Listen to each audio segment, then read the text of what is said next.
little loud. All right. Yeah. Well, thank you for coming, Sanford. Hey, thank you. I'm honored to be the first guest. Yeah, yeah. The least talented of the guests. Yes, yes.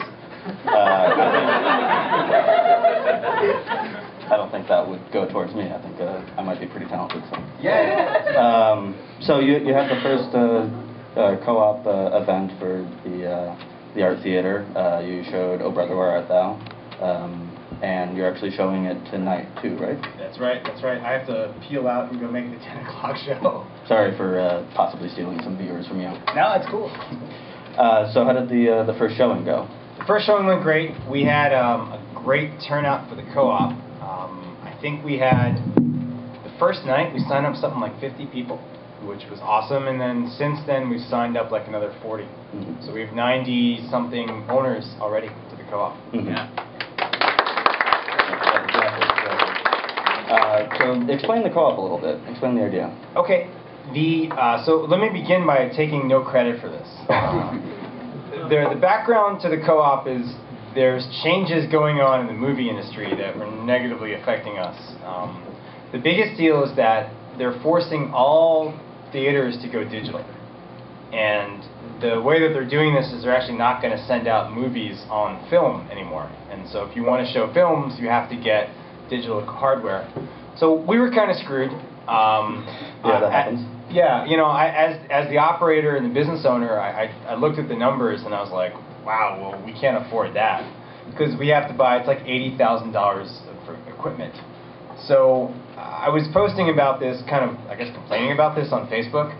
And Ben Galuski from the Common Ground Food Co-op approached me. I think we've got a couple of people who work there. Common Ground people, excellent, excellent. So, you know, he approached me and talked about the co-op model, and, you know, it seemed like a great fit. So the co-op model is that the business that runs the theater, now it's not buying the building, that's off to the side, but the business that runs the theater is going to be a co-op, a cooperative, owned by the community. And they'll hire a manager, just like Jacqueline does a fabulous job managing the Common Ground. We want to find a manager who's equally awesome. And the co-op itself, everybody collectively will own the business, but the art will continue as a viable operation. And with everybody buying in, $65 is the price. So everybody buying in for $65, we're going to raise the money we need to buy the new equipment. And that's where we're at. So we're signing people up. Well, that sounds great. That sounds great. So, I mean, it's been a locally run thing for how many years now? It's been a while. Yeah, well, the art theater has been around since 1912, I think. So, or 1913, I'm sorry. So it's going to be... Big difference there. Yeah, that's true. Going to be 100 years old, not this year, but 2013. And it's been pretty much in continuous use since then. That's amazing. Yeah, yeah. It's kind of awesome to think that, you know, despite all the years and changes, it's continued to be used as a community theater. You know, something that's interesting is, I read this somewhere and I can never find the statistic again because I'd love to substantiate it, but Champaign-Urbana had more movie theaters per capita than anywhere else in the United States. Really? Like, this has always been a movie theater town. And if you think about it, I mean, there's the Princess around the corner, you know, there's the Thunderbird, which is, you know, now blanking. Canopy Club, thank you. Downtown, there's the Virginia, there's the Art Theater, the Orpheum, which is now the Children's Museum, there's the High Dive, which used to be a theater. So there's like theaters everywhere. And the art is kind of besides the Virginia, which is owned by the city, the art is kind of the last man standing. Mm-hmm. You know, so we really want to maintain that spirit of independent theater in downtown. Yeah, yeah. So this the event that you had, you had people donate to Kickstarter for your fund, and then they got to vote on what movie you showed. Are you going to do events like that more often, or?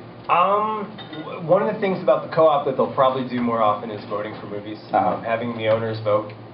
The Kickstarter thing was kind of a very specific thing because we had incurred some costs just starting out, so we're trying to offset those costs. Yeah, yeah. We had to pay a lawyer. Yeah. So we did. We raised the money we needed. And I was really impressed because people voted for Oh Brother, Where Art Thou? Yeah. Which yeah. I was rigged. Yes. Yes. No, but it's cool. I mean, one of the things that we did with the voting is that we only chose films we can get on 35 millimeter. Yeah, yeah. Which right away makes it a very small list because the film part of the industry is kind of being pushed out technology-wise. Yeah, yeah. Yeah, you were, when we were talking earlier, you were explaining how difficult it is to get 35 millimeter as opposed to, digital prints now. Right. Right. So what's the difference that you see? So there's the difference, it's a little bit like like a record versus the CD kind of difference. That when you digitize something, by definition, you turn it into a lot of little bits, right? And so on a CD, it's music that's been set as like a file, but when you do an image, there's lots of pixels in the image. And with film, you don't have that. With film, it's truly, if you got right up next to the screen, it's a continuous line. It's not like it's got little pixels that make a diagonal line or something like that.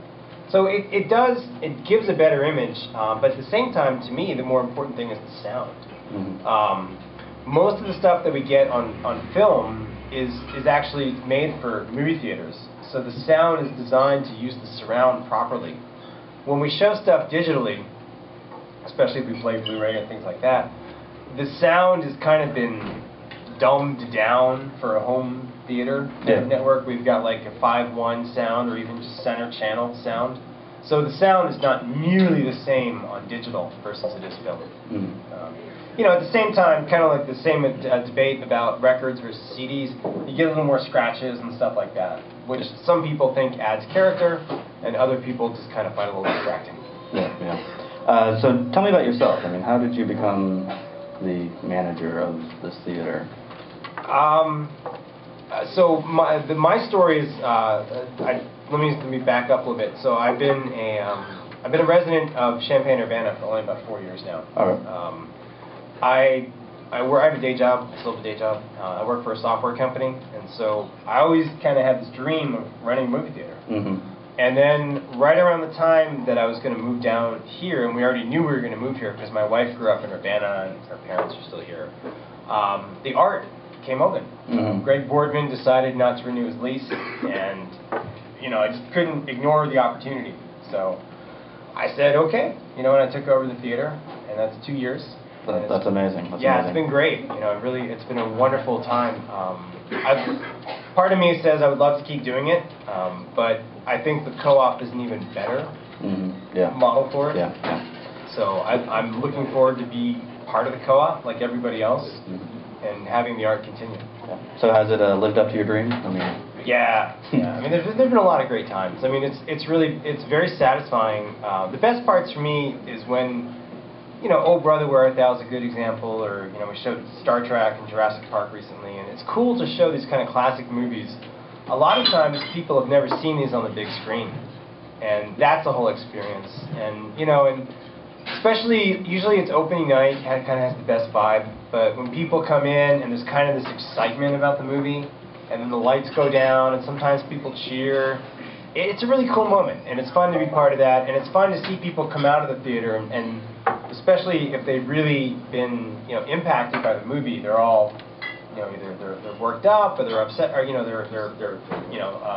like we're showing The Descendants right now. It's kind of has a little bit of a downer ending.